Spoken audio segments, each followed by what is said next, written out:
9. El universo y Dios. Por encima de los problemas de la vida y del destino, se levanta la cuestión de Dios. Si estudiamos las leyes de la naturaleza, si buscamos el principio de las verdades morales que la conciencia nos revela, si perseguimos la belleza ideal en la que todas las artes se inspiran, en todas partes y siempre, por encima y en el fondo de todo, encontramos la idea de un ser superior, de un ser necesario y perfecto, fuente eterna del bien, de lo bello y de lo verdadero, en quien se identifican la ley, la justicia y la suprema razón. Tanto el mundo físico como el moral están gobernados por leyes, y estas leyes, establecidas según un plan, denotan una inteligencia profunda de las cosas que rigen. No proceden de una causa ciega. El caos y la casualidad no podrían producir el orden y la armonía tampoco emanan de los hombres. Seres pasajeros, limitados en el tiempo y en el espacio, no podrían crear leyes permanentes y universales.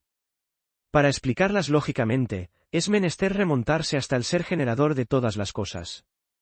No es posible concebir la inteligencia sin personificarla en un ser, pero este ser no forma parte de la cadena de los seres. Es el Padre de todos, la fuente misma de la vida. Esta personalidad no debe entenderse en el sentido de un ser que tiene forma, sino más bien como el conjunto de las facultades constituyendo un todo consciente. La personalidad, en la más elevada acepción de esta palabra, es la conciencia, y en este sentido Dios es una persona, o más bien la personalidad absoluta y no un ser con límites y forma. Dios es infinito, y no puede ser individualizado, esto es, separado del mundo, ni tampoco subsistir aparte. En cuanto a desentenderse del estudio de la causa primera como inútil e incognoscible, según expresión de los positivistas, nos preguntamos si es realmente posible que un espíritu serio se complazca en la ignorancia de las leyes que rigen las condiciones de su existencia. La investigación de Dios se impone. No es más que el estudio de la gran alma, del principio de vida que anima al universo y se refleja en cada uno de nosotros. Todo es secundario comparado con el principio de las cosas. La idea de Dios es inseparable de la idea de ley y sobre todo de ley moral, y ninguna sociedad humana puede vivir ni desenvolverse sin el conocimiento de la ley moral. La creencia en un ideal superior de justicia fortifica la conciencia y sostiene al hombre en sus pruebas. Es el consuelo, la esperanza de los que padecen, el supremo refugio de los afligidos y de los abandonados. Como una aurora, ilumina con sus suaves claridades el alma de los desgraciados. Sin duda, es imposible demostrar la existencia de Dios con pruebas directas y sensibles. Dios no puede ser percibido por los sentidos. La divinidad se ha ocultado bajo un velo misterioso, quizás para obligarnos a buscarla, lo cual es ciertamente el ejercicio más noble y más fecundo de nuestra facultad de pensar, y también para dejarnos el mérito de descubrirla. Pero hay en nosotros una fuerza, un instinto seguro que nos lleva hacia ella y nos afirma su existencia con más autoridad que todas las demostraciones y todos los análisis. En todos los tiempos, bajo todos los climas, y esta ha sido la razón de ser de todas las religiones, el espíritu humano ha sentido esta necesidad innata en él, necesidad que siente el mundo entero, de elevarse por encima de todas las cosas móviles y perecederas que constituyen la vida material, y por encima de todas las cosas flotantes y transitorias que no pueden darle satisfacción completa, para adherirse a lo que es fijo, permanente e inmutable en el universo, a algo absoluto y perfecto, en quien identifica todas las potencias intelectuales y morales, y que sea su punto de apoyo en su marcha hacia adelante. Todo esto lo ha encontrado en Dios, y nada fuera de él puede proporcionarnos esta seguridad, esta certeza, esta confianza en el porvenir, sin las cuales estamos a merced de todos los vientos de la duda y de la pasión. Se nos objetará quizás el funesto uso que las religiones han hecho de la idea de Dios. Mas, ¿qué importan las formas extravagantes que los hombres han prestado a la divinidad? Esas formas poéticas, graciosas o terribles, creadas por la débil razón en la infancia de las sociedades, y apropiadas a las inteligencias que las concibieron, no son ya para nosotros más que formas quiméricas. El pensamiento humano, más maduro ya, se aparta de estas formas anticuadas, ha olvidado esos fantasmas y los abusos cometidos en su nombre para lanzarse con potente arranque hacia la razón eterna, hacia Dios, alma del mundo, centro universal de vida y de amor, en quien nos sentimos vivir como el ave vive en el aire, como el pez vive en el océano, y por el cual nos sentimos unidos a todo cuanto es, ha sido y será. La idea que las religiones se han formado de Dios se apoyaba en una revelación supuesta, sobrenatural. Aún hoy día admitimos una revelación de las leyes superiores, pero esta es racional y progresiva, entra en nuestro pensamiento por la lógica de las cosas y por el espectáculo del mundo. Esta revelación está escrita en 2 libros sin cesar abiertos ante nuestros ojos, el libro del universo, donde las obras divinas aparecen en caracteres grandiosos, y el libro de la conciencia, en el cual están grabados los preceptos de la moral. Las indicaciones de los espíritus, recogidas en todos los puntos del globo por medio de procedimientos sencillos y naturales, no han hecho más que confirmarla. Gracias a esta doble enseñanza, la razón humana comprende y goza de las armonías y de las bellezas de la naturaleza universal en cuyo seno se une con la razón divina. A la hora en que el silencio y la noche se extienden sobre la tierra, cuando todo reposa en las moradas humanas, si levantamos nuestras miradas hacia el infinito de los cielos, lo veremos tachonado de innumerables luces.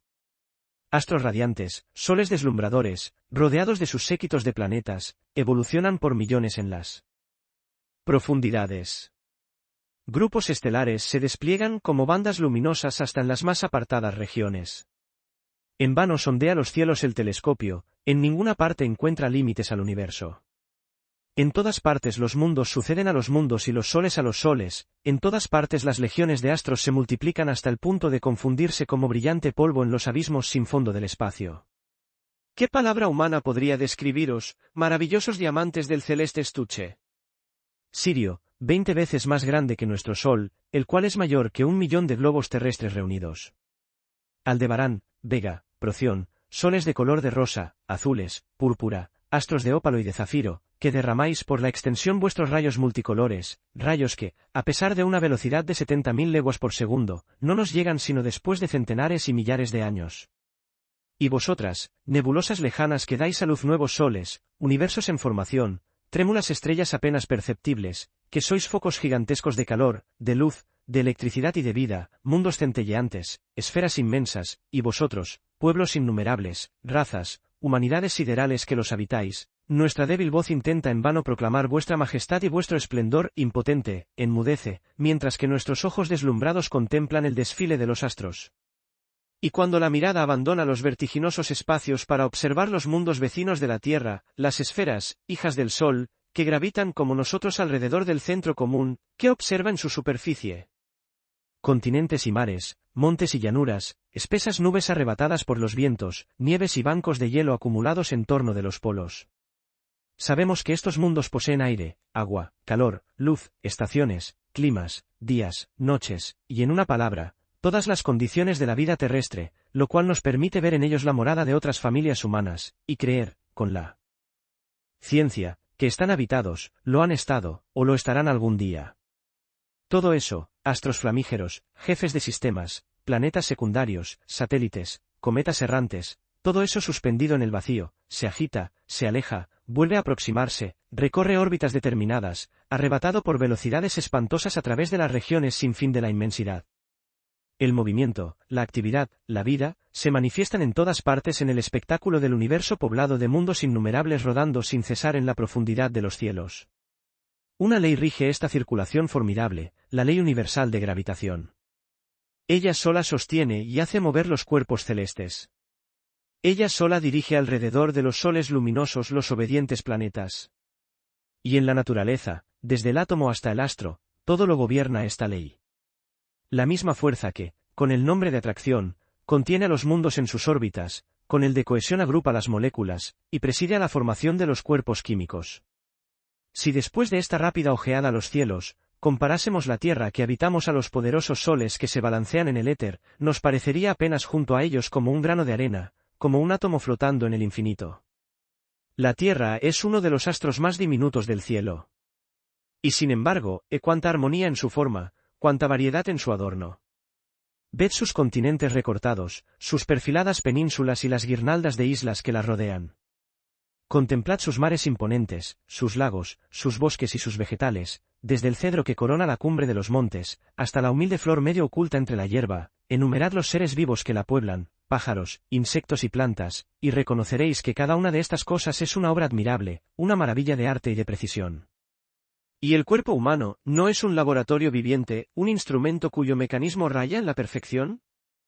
Estudiemos en él la circulación de la sangre, ese conjunto de válvulas semejantes a las de una máquina de vapor. Examinemos la estructura del ojo, aparato tan complicado que sobrepuja todo cuanto la industria del hombre puede soñar, la construcción de la oreja, tan admirablemente dispuesta para recoger las ondas sonoras, el cerebro cuyas circunvoluciones internas le hacen asemejarse a una flor recién abierta. Consideremos todo esto, y dejando luego el mundo visible, descendamos más abajo en la escala de los seres, penetremos en esos abismos de vida que nos revela el microscopio, observemos ese hormigueo de especies y de razas que confunden al pensamiento. Cada gota de agua, cada grano de polvo es un mundo en el cual los infinitamente pequeños son gobernados por leyes tan precisas como los gigantes del espacio.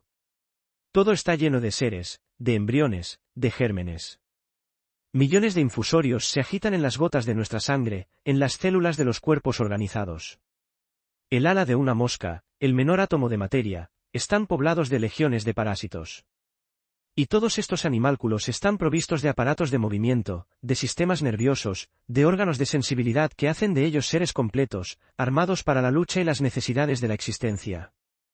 Hasta en el seno del océano, a profundidades de 8000 metros, viven seres frágiles, delicados, fosforescentes, que fabrican luz y tienen ojos para verla. Así pues, en todos los medios imaginables, una fecundidad sin límites reina en la formación de los seres. La naturaleza está produciendo perpetuamente. Lo mismo que la espiga está en germen en el grano, la encina en la bellota, y la rosa en su capullo, así en la profundidad de los cielos estrellados se elaboran los génesis de los mundos. En todas partes la vida engendra la vida. De eslabón en eslabón, de especies en especies, en un continuo encadenamiento, se eleva desde los organismos más sencillos y rudimentarios, hasta el ser pensante y consciente, en una palabra, hasta el hombre. Una poderosa unidad rige el mundo. Una sola sustancia, el étero. Fluido universal, constituye en sus transformaciones infinitas la innumerable variedad de los cuerpos. Este elemento vibra bajo la acción de las fuerzas cósmicas. Según la velocidad y el número de estas vibraciones, produce calor, luz, electricidad o fluido magnético. Cuando se condensan estas vibraciones, los cuerpos aparecen. Y todas estas formas se enlazan, todas estas fuerzas se equilibran, se unen por perpetuos cambios, en una estrecha solidaridad. Del mineral a la planta, de la planta al animal y al hombre, del hombre a los seres superiores, el afinamiento de la materia, la ascensión de la fuerza y del pensamiento se producen con un ritmo armónico. Una ley soberana regula por un plan uniforme las manifestaciones de la vida, mientras que un lazo invisible une todos los universos y todas las almas. Del trabajo de los seres y de las cosas, emana una aspiración, la aspiración hacia lo infinito, hacia lo perfecto. Todos los efectos, divergentes en apariencia, convergen en realidad hacia un mismo centro, todos los fines se coordinan, forman un conjunto, evolucionan hacia un mismo fin. Y este fin es Dios, Dios, centro de toda actividad, término de todo pensamiento y de todo amor. El estudio de la naturaleza nos muestra en todas partes la acción de una voluntad oculta. En todas partes la materia obedece a una fuerza que la domina, la organiza y la dirige. Todas las fuerzas cósmicas se reducen al movimiento, y el movimiento es el ser, es la vida.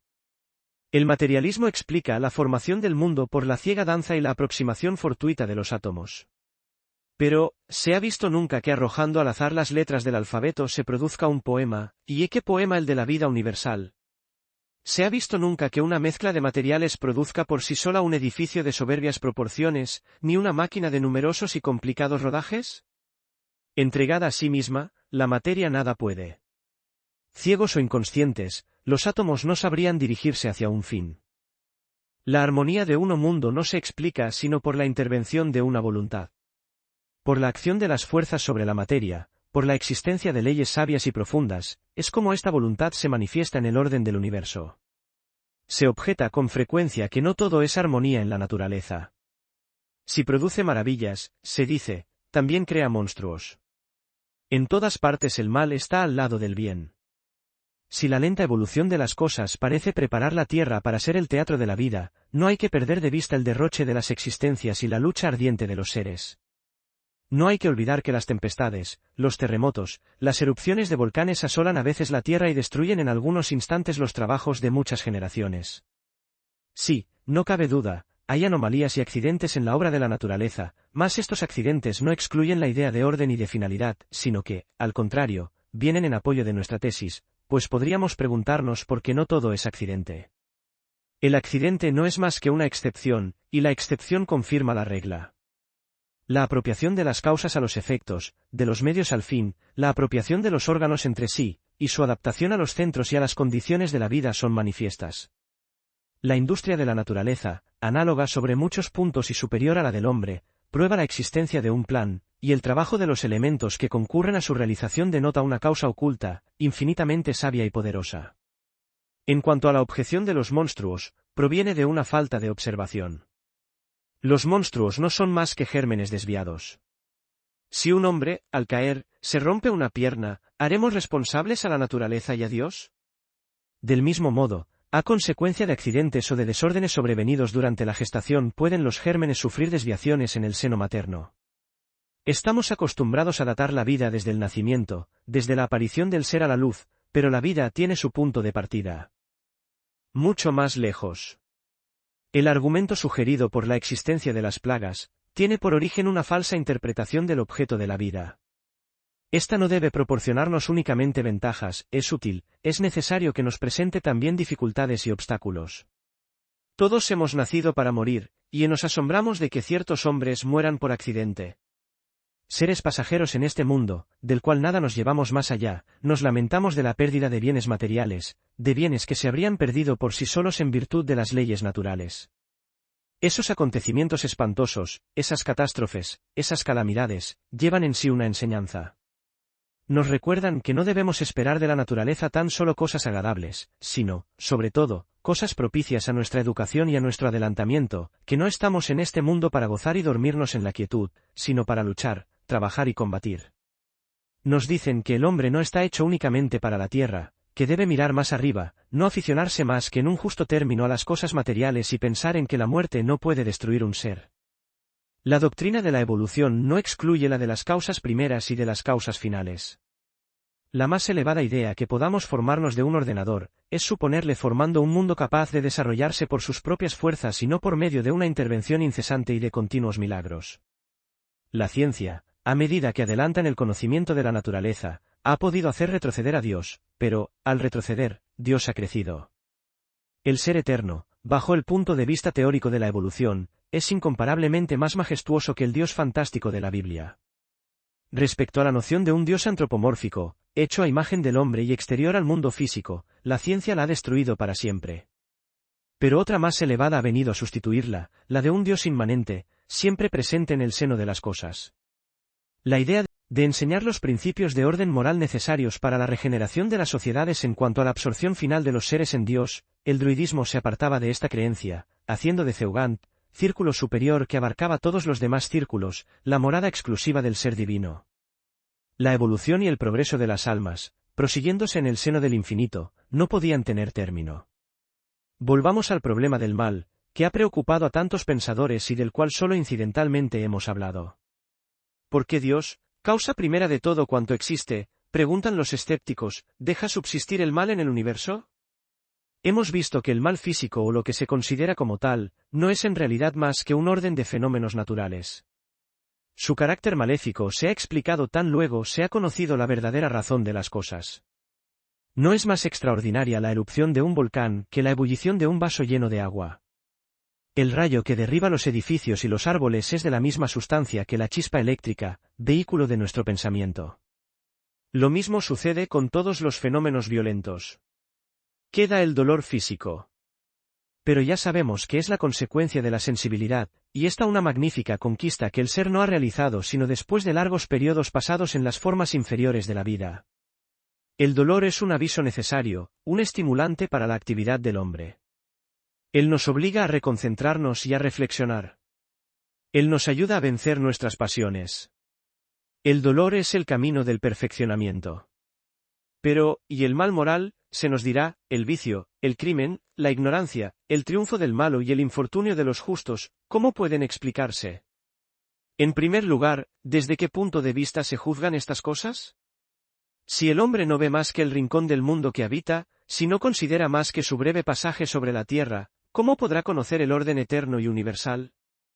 Para pesar el bien y el mal, lo verdadero y lo falso, lo justo y lo injusto, es menester elevarse por encima de los límites estrechos de la vida actual y considerar el conjunto de nuestros destinos. Entonces el mal aparece tal como es decir, como un estado transitorio inherente a nuestro mundo, como una de las fases inferiores de la evolución de los seres hacia el bien. No es en nuestro mundo ni en nuestro tiempo donde debe buscarse el ideal perfecto, sino en la inmensidad de los mundos y en la eternidad de los tiempos. Y, sin embargo, si se observa el continuo perfeccionamiento de las condiciones vitales del planeta, la lenta evolución de las especies y de las razas en el transcurso de las edades. Si se considera el hombre prehistórico, el antropoide de las cavernas, de feroces instintos, y las condiciones de su miserable vida, y se compara enseguida este punto de partida con los resultados obtenidos por la civilización actual, se verá claramente la tendencia constante de los seres y de las cosas hacia un ideal de perfección. La evidencia misma al demostrarnos que la vida mejora siempre, se transforma y se enriquece, que la cantidad del bien aumenta sin cesar y que la cantidad de los males disminuye, nos obliga a reconocer el encaminamiento gradual de las humanidades hacia lo mejor. Si se observan tiempos de parada y a veces hasta retrocesos en este gran movimiento, no hay que olvidar que el hombre es libre, que puede determinarse a su voluntad en un sentido o en otro, y que su perfeccionamiento no es posible sino cuando su voluntad concuerda con la ley. El mal, oposición a la ley divina, no puede ser obra de Dios, luego es obra del hombre, es la consecuencia de su libertad. Pero el mal, como la sombra, no tiene existencia real, es más bien un efecto de contraste. Ante la luz se disipan las tinieblas, tan pronto aparece el bien el mal se desvanece. En una palabra, el mal no es más que la falta del bien. A veces pensamos que Dios hubiera podido crear las almas perfectas y ahorrarles así las vicisitudes y los males de la vida terrestre. Sin cuidarnos de saber si Dios hubiera podido formar seres semejantes a Él, responderemos que, de haber sido así, la vida y el trabajo universales, la variedad, el trabajo, el progreso, no hubieran tenido objeto, y el mundo hubiera permanecido estancado en su inmóvil perfección. ¿Acaso la magnífica evolución de los seres, el florecimiento de las almas y de los mundos, elevándose hacia lo absoluto, no es preferible a un monótono y eterno reposo? Una felicidad que no se ha merecido ni conquistado, será verdaderamente una felicidad, y el que la obtuviese sin esfuerzo, ¿podría tan siquiera apreciar su valor?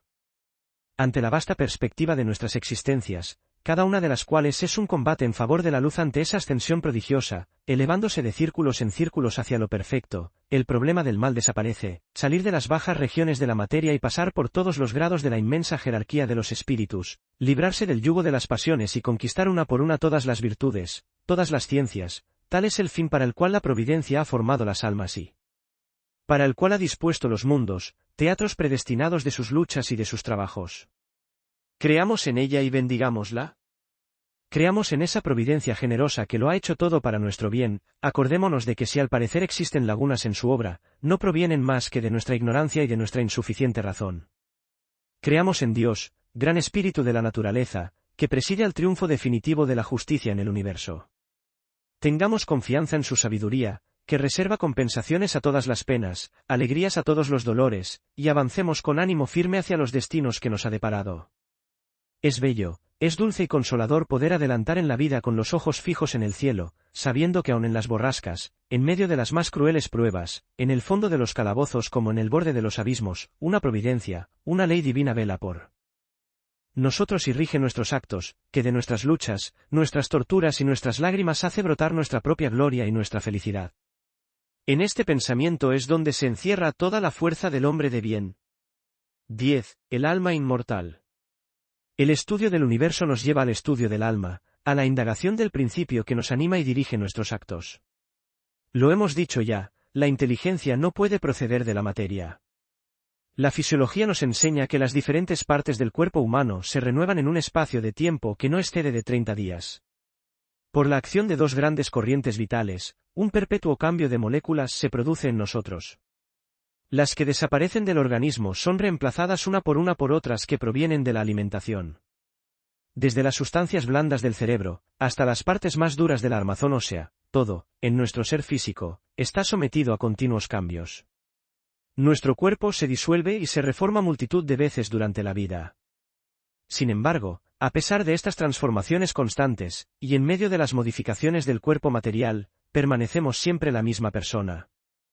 La materia de nuestro cerebro puede renovarse, pero nuestro pensamiento es siempre idéntico a sí mismo, y, con él, subsiste nuestra memoria y el recuerdo de un pasado del que nuestro cuerpo actual no ha participado. Hay pues en nosotros un principio distinto de la materia, una fuerza indivisible que persiste y se mantiene en medio de sus perpetuos cambios.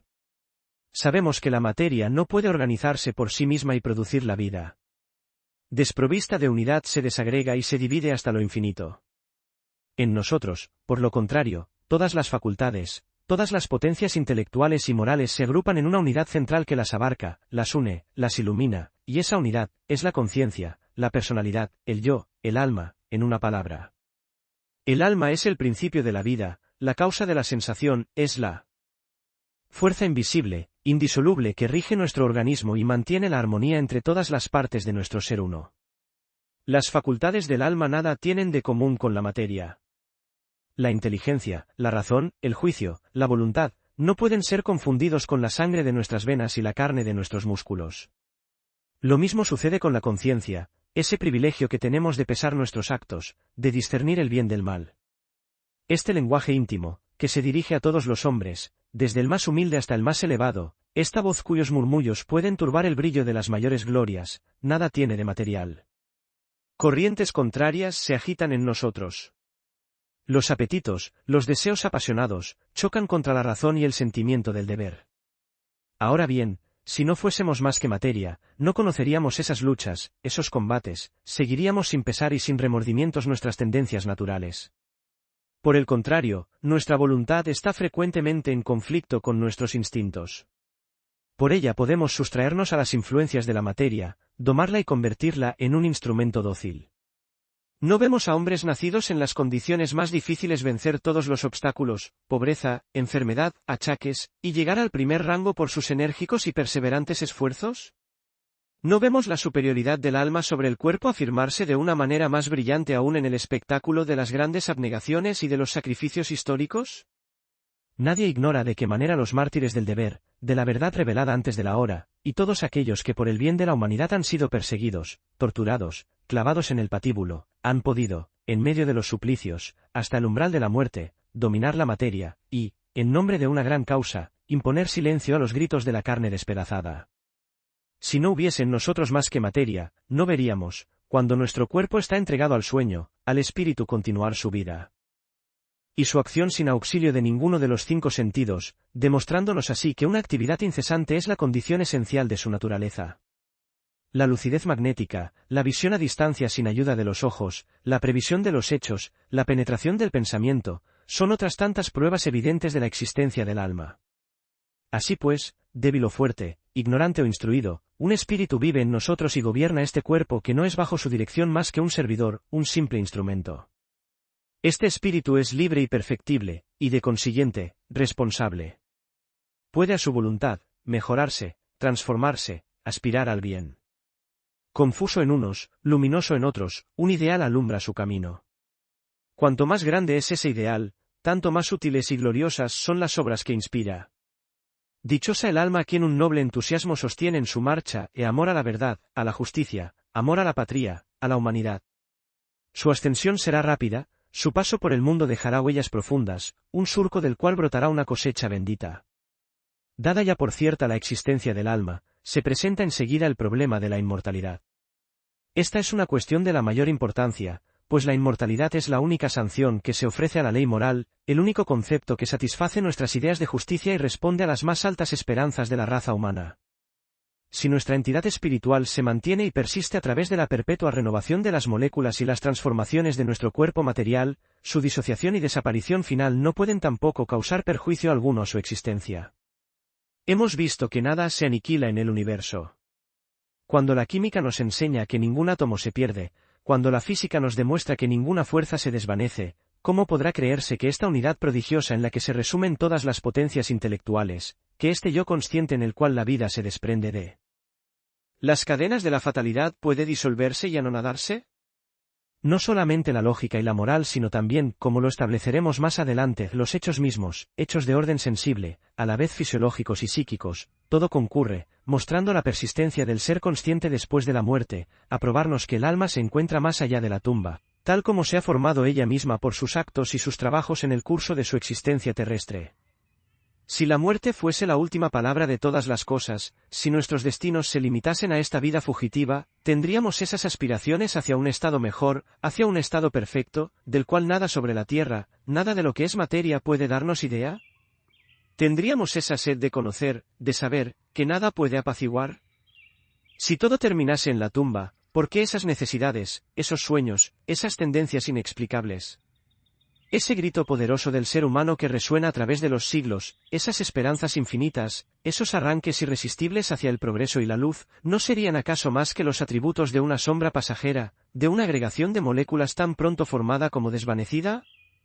¿Qué es, pues, la vida terrestre, tan corta que ni siquiera nos permite, aun en su mayor duración, alcanzar los límites de la ciencia, tan llena de impotencia, de amargura, de desilusión, que en ella nada nos satisface enteramente, en la que después de haber creído alcanzar el objeto de nuestros insaciables deseos, ¿nos dejamos arrebatar hacia un fin cada vez más lejano y más inaccesible? La persistencia con que a pesar de las decepciones perseguimos un ideal que no es de este mundo, una dicha que siempre huye, es una indicación suficiente de que hay algo más que la vida actual. La naturaleza no podría comunicar al ser aspiraciones ni esperanzas irrealizables. Las necesidades ilimitadas del alma implican forzosamente una vida sin límites. 11. La pluralidad de las existencias. ¿Bajo qué forma se desarrolla la vida inmortal, y qué es en realidad la vida del alma? Para responder a estas preguntas tenemos que volver al origen y examinar en su conjunto el problema de las existencias. Sabemos que en nuestro globo la vida aparece al principio, bajo los aspectos más sencillos, más elementales, para elevarse por medio de una progresión constante, de formas en formas, y de especies en especies, hasta el tipo humano, coronamiento de la creación terrestre. Gradualmente, los organismos se desarrollan y afinan, la sensibilidad aumenta. La vida se desprende lentamente de las garras de la materia. El ciego instinto cede su puesto a la inteligencia y a la razón. Este camino espantoso, esta escala de la evolución progresiva, cuyos grados inferiores están sumidos en un tenebroso abismo, ¿los han recorrido todas las almas? Antes de adquirir la conciencia y la libertad, antes de poseerse en la plenitud de su voluntad, ¿ha tenido cada una que animar los organismos rudimentarios y revestir las formas inferiores de la vida? En una palabra, ¿han pasado por la animalidad? El estudio del carácter humano, que lleva aún grabadas las huellas de la bestialidad, nos induce a creerlo así. Además, el sentimiento de absoluta justicia nos dice que tampoco el animal debe vivir y padecer sin más perspectiva que la nada. Una cadena ascendente y continua enlaza todas las creaciones, el mineral al vegetal, el vegetal al animal y éste al hombre. Los une doblemente en lo material como en lo espiritual. Estas dos formas de la evolución son paralelas y solidarias, no siendo la vida más que una manifestación del espíritu que se traduce por el movimiento. El alma se elabora en el seno de los organismos rudimentarios. En el animal no es aún más que un bosquejo, en el hombre adquiere el conocimiento y ya no puede retrogradar. En todos los grados, prepara y labra su envoltura, siendo las formas sucesivas que reviste la expresión de su propio valor. La situación que ocupa en la cadena de los seres está en relación directa con su estado de adelantamiento. No se debe acusar a Dios de haber creado formas repugnantes y dañinas. Los seres no pueden tener más apariencias que las que resultan de sus inclinaciones y de los hábitos contraídos. Hay almas que habiendo llegado al estado humano, eligen cuerpos débiles y enclenques para adquirir por este medio las cualidades que deben favorecer su elevación. Pero en la naturaleza inferior no cabe la elección, y el ser es dominado forzosamente por las atracciones que él mismo ha desarrollado. Este desarrollo puede ser comprobado por cualquier observador atento. En los animales domésticos pueden apreciarse las diferencias de carácter. En las mismas especies, ciertos individuos parecen estar mucho más adelantados que otros.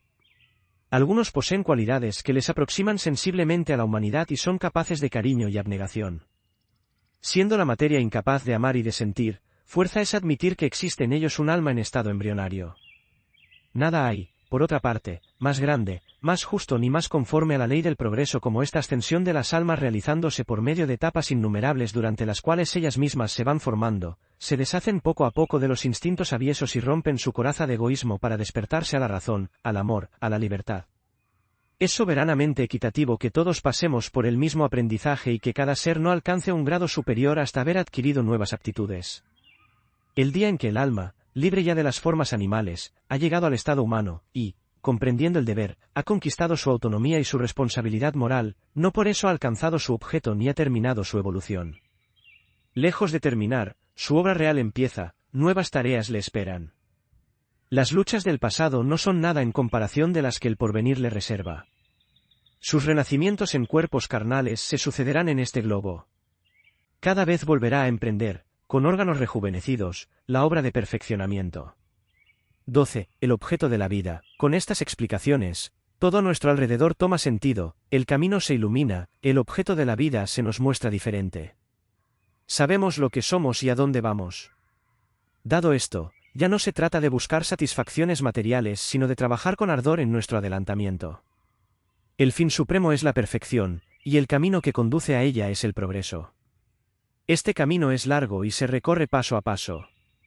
El objeto lejano parece retroceder a medida que se adelanta, pero a cada etapa pasada, el ser recoge el fruto de sus trabajos. Enriquece su experiencia y desarrolla sus facultades. Nuestros destinos son idénticos. No hay privilegiados, ni malditos. Todos recorren la misma carrera, y por entre mil obstáculos, están llamados a realizar los mismos fines.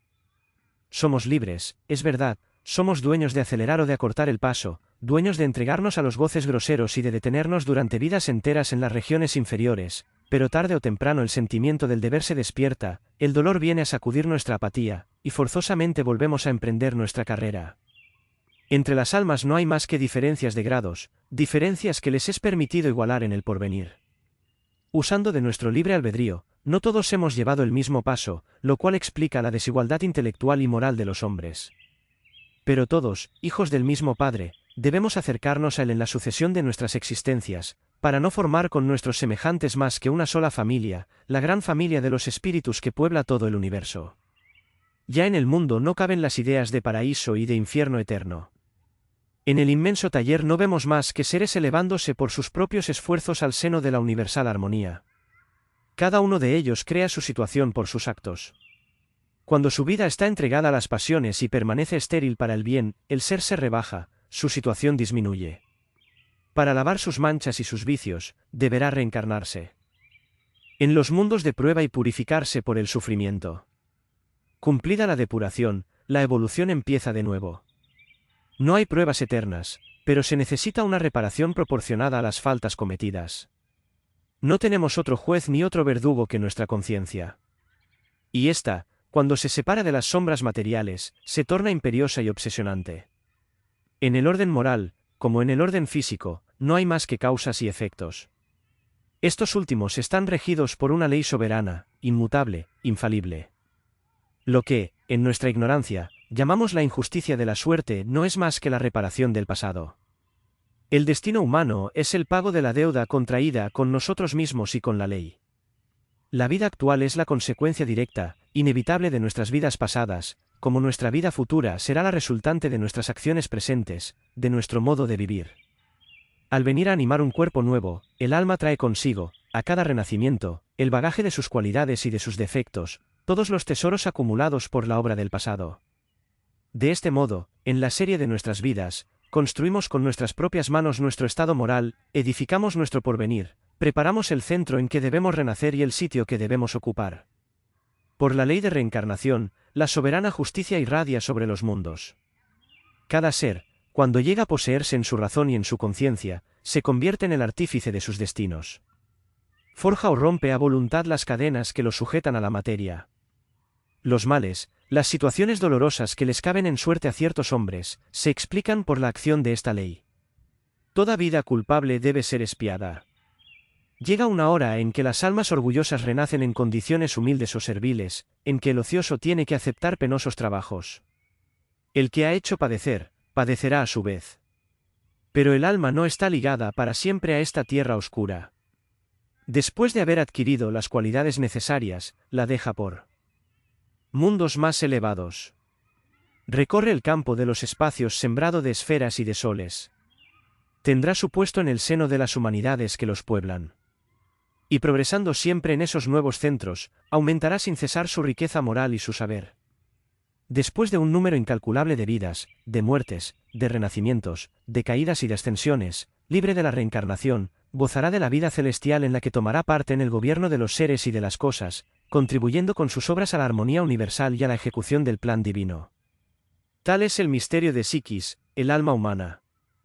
El alma lleva grabada en sí la ley de sus destinos. Aprender a deletrear los preceptos, a descifrar este enigma constituye la verdadera ciencia de la vida. Cada chispa arrancada al hogar divino, cada conquista lograda sobre el alma misma, sobre sus pasiones, sobre sus instintos egoístas, le proporciona un goce íntimo, tanto más vivo a medida que esta conquista le es más costosa. Y tal es el cielo prometido a nuestros esfuerzos. Este cielo no se halla lejos de nosotros, está en nosotros. Felicidades o remordimientos, el hombre lleva en lo más profundo de su ser su grandeza o su miseria, consecuencia de sus actos. Las voces, melodiosas o severas, que se elevan en él son los intérpretes fieles de la gran ley, tanto más poderosa a medida que se sube más arriba en el camino del perfeccionamiento. El alma es un mundo en el que se mezclan aún las sombras y los rayos de luz y cuyo estudio atento nos hace ir de sorpresa en sorpresa. En sus pliegues, todos los poderes están en germen, esperando la hora de la fundación para abrirse en chorros de luz. A medida que se purifica, aumentan sus percepciones. Todo lo que nos encanta en su estado presente, los dones del talento, los relámpagos del genio, todo ello es poco, comparado con lo que el alma adquirirá un día, cuando llegue a las supremas alturas. Ya posee inmensos recursos ocultos en los sentidos íntimos, variados y sutiles, fuentes de vivas impresiones y cuyo ejercicio entorpece casi siempre nuestra grosera envoltura. Solo algunas almas elegidas, desligadas por anticipado de las cosas terrestres y purificadas por el sacrificio, han gustado las primicias de ese mundo. Pero no han encontrado expresiones para describir las sensaciones que les habían embriagado. Y en su ignorancia de la verdadera naturaleza del alma y de los tesoros que ésta contiene, los hombres se rieron de lo que ellos llamaban ilusiones y quimeras. 13. Las pruebas y la muerte. Determinado ya el objeto de la existencia y siendo más elevado que la fortuna, más elevado que la felicidad, se produce una verdadera revolución en nuestras aspiraciones. El universo es un palenque en donde el alma lucha para su engrandecimiento. Lo obtiene por medio de sus trabajos, de sus sacrificios, de sus padecimientos. El dolor, ya sea físico, ya moral, es un poderoso medio de desarrollo y de progreso. Las pruebas que sufrimos nos ayudan a conocernos y a dominar nuestras pasiones. El dolor es la purificación suprema, la escuela donde se aprenden la paciencia, la resignación y todos los austeros deberes. Es el horno donde se derrite el egoísmo y se disuelve el orgullo. A veces, en las horas sombrías, el alma atormentada se revela, reniega de Dios y de su justicia. Después, cuando la borrasca ha pasado, y se examina, ve que aquel mal aparente era un bien, ve que las penas la han hecho mejor, más accesible a la piedad, más caritativa hacia los que sufren. Todos los males de la vida contribuyen a nuestra elevación. Por medio del dolor, de las pruebas, de las humillaciones, de los achaques y de las desgracias, lo mejor nace de lo peor. Por esto hay en este mundo más penas que alegrías. La prueba templa los caracteres, afina los sentimientos y doma las almas fogosas o altaneras. El dolor físico tiene también su utilidad. Desata químicamente los lazos que unen el espíritu a la carne, lo desprende de los fluidos groseros que lo rodean, aun después de la muerte, y lo retienen en las regiones inferiores. 1. No maldigamos el dolor. Solo él nos arranca a la indiferencia y al deleite. Él esculpe nuestra alma, dándole su forma más pura y su más perfecta belleza. La prueba es un remedio infalible para nuestra inexperiencia. La providencia procede con nosotros como una madre previsora con su hijo indócil. Cuando nos resistimos a sus llamamientos, cuando nos negamos a seguir sus consejos, nos deja sufrir desengaños y reveses, sabiendo que la adversidad es la mejor escuela de bondad y sabiduría. Tal es el destino del mayor número en la tierra. Bajo un cielo a menudo surcado de relámpagos, hay que seguir el arduo camino, con los pies destrozados por las piedras y las espinas. Un espíritu revestido de negro ropaje guía nuestros pasos, es el dolor, dolor santo que debemos bendecir, pues él solo, al estimular nuestro ser, le desprende de las vanas fruslerías con que le gusta adornarse y le hace apto para sentir lo que es verdaderamente noble y bello. Considerando estas enseñanzas, ¿qué viene a ser la idea de la muerte?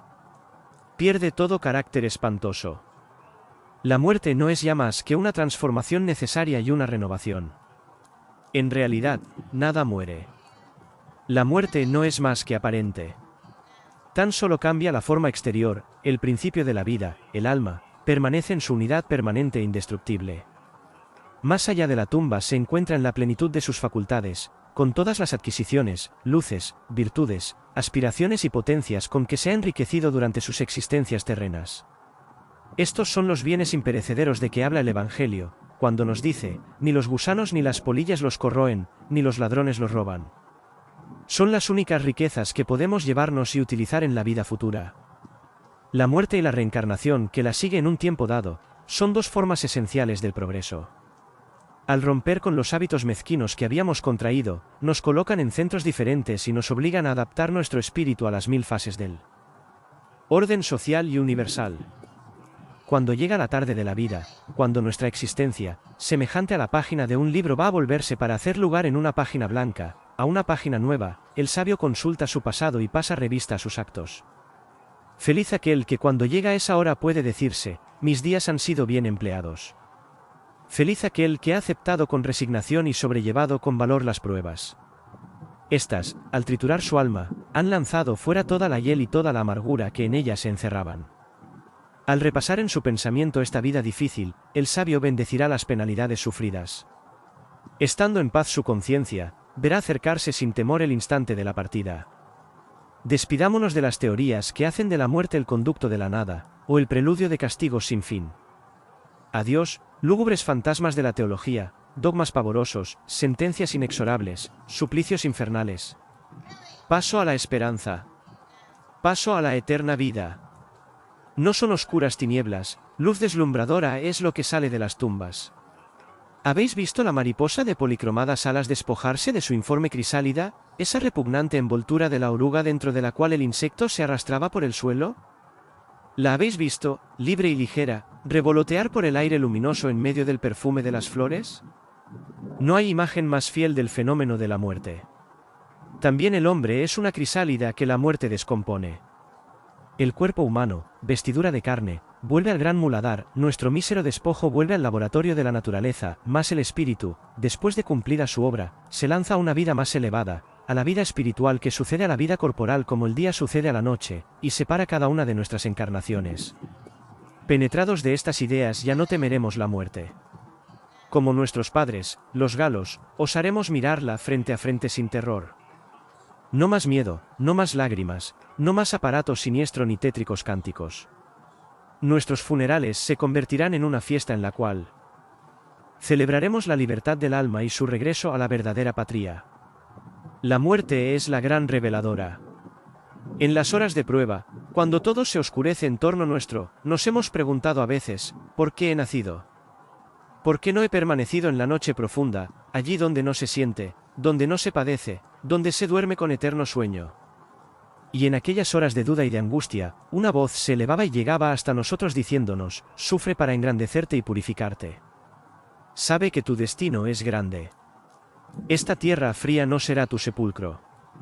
Los mundos que brillan en los cielos son tus futuras moradas, la herencia que Dios te reserva. Eres para siempre ciudadano del universo, perteneces a los siglos pasados como a los venideros, y a la hora presente estás preparando tu elevación. Soporta con calma los males que tú mismo has elegido. Siembra en el dolor y en las lágrimas el grano que brotará en tus próximas vidas. Siembra también para los demás como otros han sembrado para ti. Ser inmortal, avanza con paso firme por el escarpado sendero hacia las alturas desde donde el porvenir te aparecerá sin velo.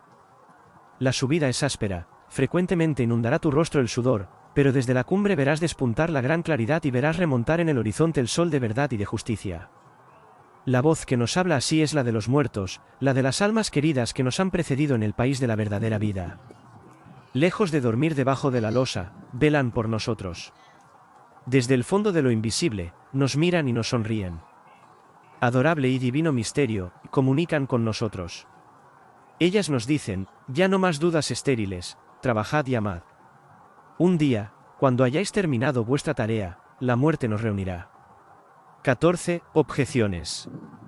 Así es como muchas cuestiones que continúan siendo insolubles para las otras escuelas, quedan resueltas por la doctrina de las vidas sucesivas.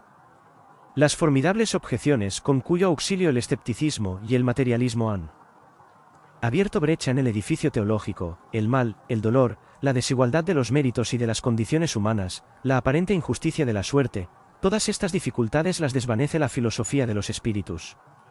Sin embargo, subsiste una dificultad, una objeción se levanta con vehemencia contra ella. Si hemos vivido ya en el pasado, puede decirse, si otras vidas han precedido al nacimiento, ¿por qué hemos perdido su recuerdo? Este obstáculo, temible en apariencia, es fácil de vencer. La memoria de las cosas vividas, de los actos cumplidos, no es condición necesaria de la existencia. Ninguno de nosotros se acuerda del tiempo pasado en el seno de su madre, ni siquiera en la cuna. Pocos hombres conservan la memoria de las impresiones y de los actos de la primera infancia. Sin embargo, estas son partes integrantes de nuestra existencia actual. Todas las mañanas, al despertar, perdemos el recuerdo de la mayor parte de nuestros sueños, aunque estos sueños nos hayan parecido, por el momento, otras tantas realidades. Solo nos quedan las sensaciones toscas y confusas que experimenta el espíritu vuelto a caer bajo la influencia material. Nuestros días y nuestras noches son como nuestras vidas terrestres y espirituales, y el sueño parece ser tan inexplicable como la muerte. El sueño y la muerte nos transportan alternativamente en centros distintos y en condiciones diferentes, lo cual no impide que nuestra identidad se mantenga y persista en medio de estos diversos estados. En el sueño magnético, el espíritu, desprendido del cuerpo, se acuerda de cosas que olvidará al encerrarse de nuevo en la carne, pero cuyo encadenamiento recobrará al volver al estado lúcido. El estado de sueño provocado desarrolla en los sonámbulos aptitudes especiales que desaparecen en el estado de vigilia, sofocadas, aniquiladas por la envoltura corporal. En estas diversas condiciones, el ser psíquico posee, al parecer, dos estados de conciencia, dos fases alternas de la existencia que se encadenan y arrollan una alrededor de la otra. El olvido, cual una espesa cortina, separa el sueño del estado de vigilia, como separa cada vida terrena de las existencias anteriores y de la vida de los cielos. Si las impresiones sentidas por el alma en el curso de la vida actual, en estado de desprendimiento completo, ya por el sueño natural, ya por el sueño provocado, no pueden ser transmitidas al cerebro, debe comprenderse que los recuerdos de una vida anterior lo serían más difícilmente aún. El cerebro no puede recibir y almacenar más que las impresiones comunicadas por el alma en el estado de cautiverio en la materia. Al volver a entrar en la carne, pierde la memoria de cuanto ha visto y ha hecho en el estado libre, y no la recobrará más que abandonando de nuevo su prisión temporal. El olvido de lo pasado debe ser la condición indispensable de toda prueba y de todo progreso.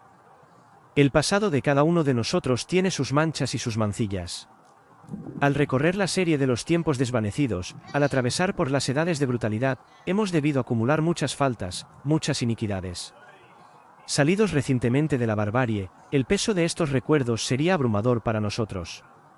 La vida terrestre es a veces dura de sobrellevar. Mucho más lo sería aún si al cúmulo de males presentes viniera a añadirse la memoria de los sufrimientos o de las vergüenzas pasadas. ¿No estaría el recuerdo de nuestras vidas anteriores igualmente ligado al recuerdo del pasado de los demás? Al recorrer la cadena de nuestras existencias, la trama de nuestra propia historia, encontraríamos el rastro de las acciones de nuestros semejantes. Las enemistades se perpetuarían, las rivalidades, el odio, las discordias se avivarían vidas tras vidas, siglos tras siglos. Nuestros enemigos, nuestras víctimas de otros tiempos nos reconocerían y nos perseguirían con su venganza. Bueno es que el velo del olvido nos oculte los unos a los otros, y que, al borrar momentáneamente de nuestra memoria recuerdos penosos, nos libre de un incesante remordimiento. El conocimiento de nuestras faltas y de las consecuencias que han traído, presentándose ante nosotros como una horrenda y perpetua amenaza, paralizaría nuestros esfuerzos y haría nuestra vida insoportable y estéril.